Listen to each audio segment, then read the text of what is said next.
लोकसभा चुनाव के दूसरे चरण के मतदान की सभी तैयारियां पूरी।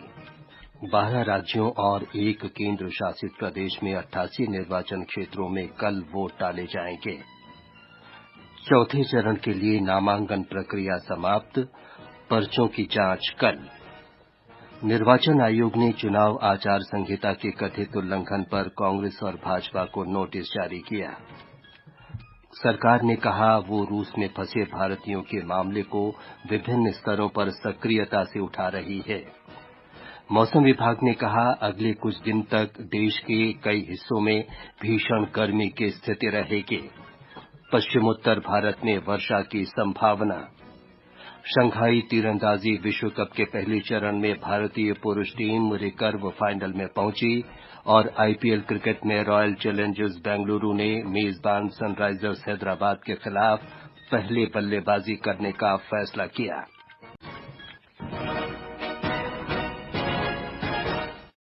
समाचार संध्या के साथ मैं विमलेंदु पांडे। लोकसभा चुनाव के दूसरे चरण की तैयारियां पूरी कर ली गई हैं। इस चरण में 12 राज्यों और एक केंद्र शासित प्रदेश जम्मू कश्मीर की 88 संसदीय सीट के लिए कल मतदान होगा। केरल की 20, कर्नाटका की 14, राजस्थान की 13, उत्तर प्रदेश और महाराष्ट्र की 8-8, मध्य प्रदेश की 6, असम और बिहार की 5-5, पश्चिम बंगाल और छत्तीसगढ़ की 3-3 और मणिपुर, त्रिपुरा, जम्मू कश्मीर में 1-1 सीट पर मतदान होगा।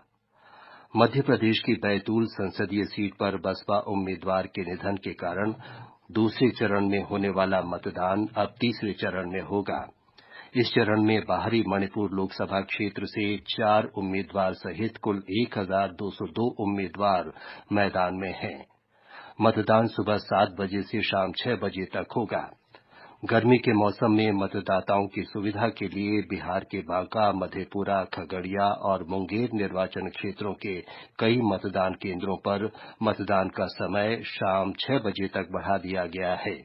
हमारी संवाददाता ने बताया है कि इस चरण में 34,08,000 मतदाता पहली बार वोट डालेंगे। सभी मतदान केंद्रों पर मतदाताओं के सुविधा के लिए उचित प्रबंध किए गए हैं। हर मतदान केंद्र में पानी, शौचालय, रैंप, व्हीलचेयर और बिजली जैसी बुनियादी सुविधाएं प्रदान की गई हैं। मतदान कर्मियों और सुरक्षा कर्मियों के लाने ले जाने के लिए 3 हेलीकॉप्टर, 4 विशेष ट्रेन और लगभग 80,000 वाहन तैनात किए गए हैं। सभी मतदान केंद्रों पर माइक्रो ऑब्जर्वर की तैनाती के साथ साथ 50% से अधिक मतदान केंद्रों पर वेबकास्टिंग की जाएगी। चुनाव आयोग ने लोगों से अपने मताधिकार का प्रयोग करने का आग्रह किया है। आकाशवाणी समाचार के लिए दिल्ली से मैं सुपर्णा सैकिया। लोकसभा चुनाव के दूसरे चरण के लिए कल कुछ प्रमुख उम्मीदवारों के राजनीतिक भाग्य का फैसला होगा। एक रिपोर्ट।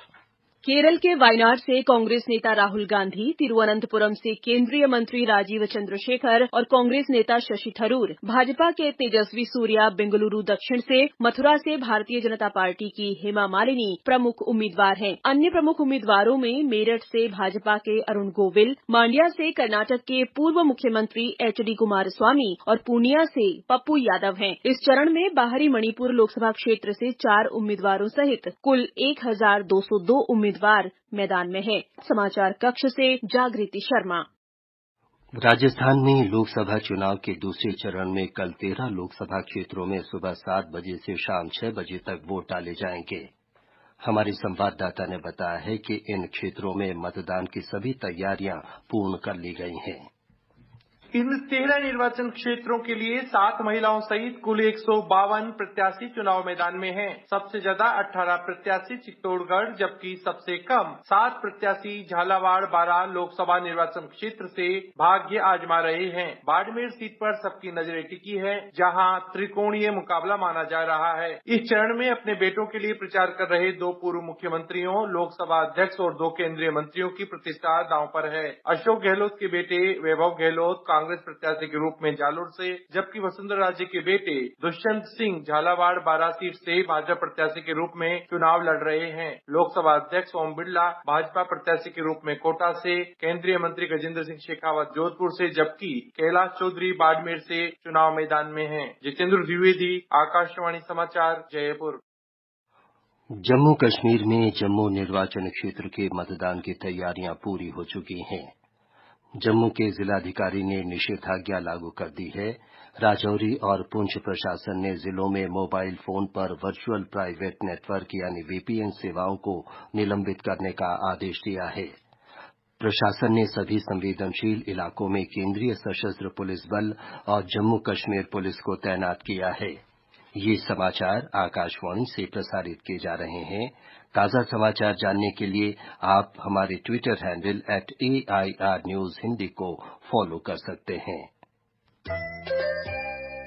बग्गा को नहाने का पानी चाहिए। बग्गा ने नल खोला, पानी आना शुरू। ऐसे ही विमला को धुलाई, सावित्री को सफाई और रघु को सिंचाई के लिए पानी चाहिए। पर कभी सोचा है कितना सारा पानी आता कहाँ से? अब आप कहेंगे कि जमीन के नीचे से। आगे भी जमीन के नीचे से ऐसे ही पानी आए, इसके लिए इस बारिश से पहले ही वर्षा जल संचयन की व्यवस्था करें। तालाबों, पोखरों और नालियों को साफ करके वर्षा जल संचयन अभियान कैच द रेन का हिस्सा बने। जल शक्ति मंत्रालय, भारत सरकार द्वारा जनहित में जारी। ये आकाशवाणी है। लोकसभा चुनाव के चौथे चरण के लिए नामांकन दाखिल करने का आज अंतिम दिन था। नामांकन पत्रों की जांच कल की जाएगी।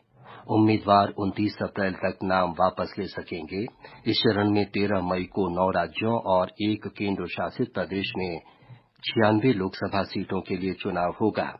इस चरण में उत्तर प्रदेश, मध्य प्रदेश, महाराष्ट्र, बिहार, झारखंड, ओडिशा, पश्चिम बंगाल, आंध्र प्रदेश, तेलंगाना और जम्मू कश्मीर में मतदान होगा। निर्वाचन आयोग ने भारतीय जनता पार्टी और कांग्रेस के प्रमुख प्रचारकों के चुनाव आचार संहिता के उल्लंघन के कथित मामलों पर संज्ञान लिया है। आयोग ने भाजपा अध्यक्ष जगत प्रकाश नड्डा और कांग्रेस अध्यक्ष मल्लिकार्जुन खड़गे को पत्र भेजकर इस महीने की 29 तारीख को सुबह 11 बजे तक जवाब मांगा है। पत्र में निर्वाचन आयोग ने निर्देश दिया है कि सभी मुख्य प्रचारक राजनीतिक संवाद के उच्च मानक स्थापित करें और चुनाव आचार संहिता के प्रावधानों का पालन करें। लोकसभा चुनाव के तीसरे चरण के मतदान के लिए प्रचार तेज हो गया है। इस चरण में 12 राज्यों की 94 सीटों पर 7 मई को वोट डाले जाएंगे। तीसरे दौर में कुल 1351 उम्मीदवार चुनाव मैदान में हैं। उत्तर प्रदेश में चुनाव के अगले चरण के लिए प्रचार तेज हो गया है। प्रधानमंत्री और भारतीय जनता पार्टी के वरिष्ठ नेता नरेंद्र मोदी ने उत्तर प्रदेश के आगरा में एक चुनावी रैली को संबोधित किया। उन्होंने कहा कि कांग्रेस और समाजवादी पार्टी अन्य पिछड़ा वर्ग को लुभाने के लिए ही साथ आए हैं। बाद में बरेली जिले के आंवला और शाहजहांपुर में भी श्री मोदी ने रैली की। दूसरी ओर समाजवादी पार्टी के प्रमुख अखिलेश यादव ने आज कन्नौज से अपना नामांकन पत्र दाखिल किया। इस अवसर पर उन्होंने दावा किया कि इस बार कन्नौज की जनता उन्हें ऐतिहासिक जीत दिलाएगी। बहुजन समाज पार्टी के समन्वयक आकाश आनंद ने आज आजमगढ़ और वाराणसी में चुनावी रैलियों को संबोधित किया।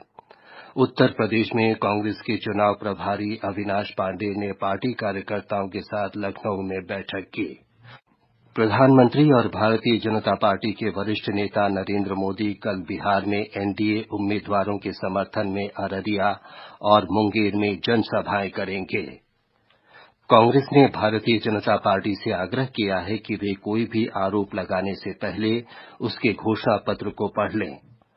कांग्रेस अध्यक्ष मल्लिकार्जुन खड़गे ने प्रधानमंत्री नरेंद्र मोदी को पत्र लिखकर ये दावा किया है कि उन्हें कांग्रेस के घोषणा पत्र के बारे में गलत सूचना दी जा रही है। सोशल मीडिया पोस्ट में श्री खड़गे ने ये बात कही। लोकसभा चुनाव की विशेष श्रृंखला के अंतर्गत आज हम चर्चा कर रहे हैं महाराष्ट्र की बारामती लोकसभा सीट की। इस सीट पर तीसरे चरण में 7 मई को मतदान होगा। एक रिपोर्ट।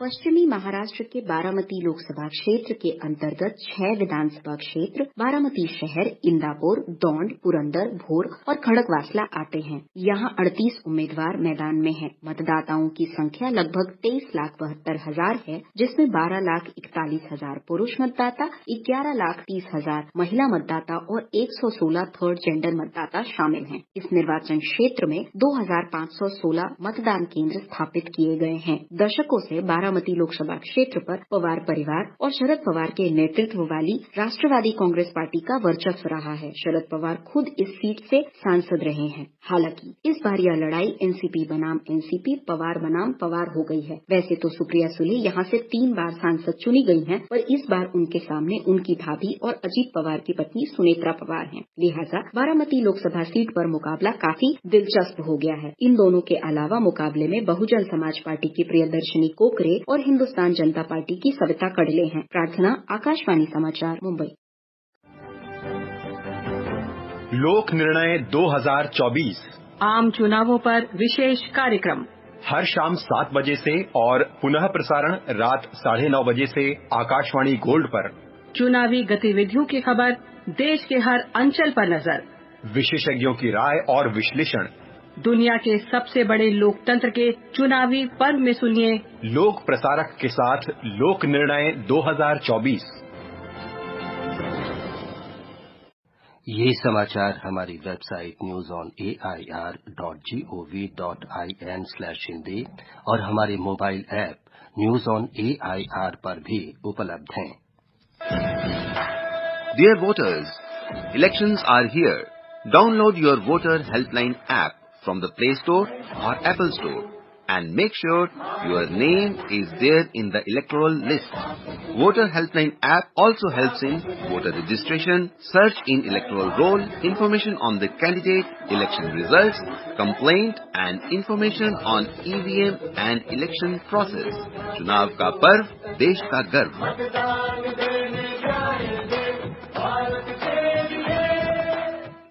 समाचार संध्या में आपका फिर स्वागत है। भारत रूस में फंसे भारतीयों के मामले को रूसी विदेश मंत्रालय, रक्षा मंत्रालय और वहां के कई अन्य संगठनों के साथ सक्रियता से उठा रहा है। नई दिल्ली में आज विदेश मंत्रालय के प्रवक्ता रणधीर जायसवाल ने संवाददाताओं को बताया कि संपर्क में आने वाले लोगों को वापस लाने के लिए सभी प्रयास किए जा रहे हैं। उन्होंने कहा कि ऐसे 10 लोग स्वदेश वापस आए हैं।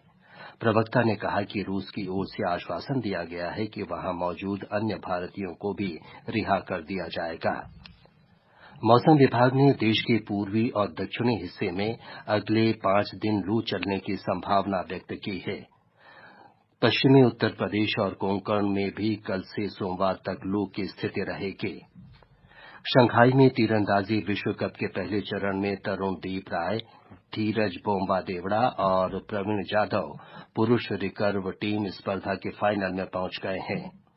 रविवार को फाइनल में उनका सामना ओलंपिक चैंपियन दक्षिण कोरिया से होगा। आईपीएल क्रिकेट में आज सनराइजर्स हैदराबाद और रॉयल चैलेंजर्स बेंगलुरु के बीच मुकाबला चल रहा है। ताजा समाचार मिलने तक रॉयल चैलेंजर्स बेंगलुरु ने 18 ओवर में 5 विकेट पर 179 रन बना लिए थे। अंत में मुख्य समाचार एक बार फिर। लोकसभा चुनाव के दूसरे चरण के मतदान की सभी तैयारियां पूरी। 12 राज्यों और 1 केंद्र शासित प्रदेश में 88 निर्वाचन क्षेत्रों में कल वोट डाले जाएंगे। चौथे चरण के लिए नामांकन प्रक्रिया समाप्त, पर्चों की जांच कल। निर्वाचन आयोग ने चुनाव आचार संहिता के कथित उल्लंघन पर कांग्रेस और भाजपा को नोटिस जारी किया। सरकार ने कहा वो रूस में फंसे भारतीयों के मामले को विभिन्न स्तरों पर सक्रियता से उठा रही है। मौसम विभाग ने कहा अगले कुछ दिनों तक देश के कई हिस्सों में भीषण गर्मी की स्थिति बनी रहेगी और पश्चिमोत्तर भारत में वर्षा की संभावना। इसके साथ ही समाचार संध्या का ये अंक समाप्त हुआ। नमस्कार।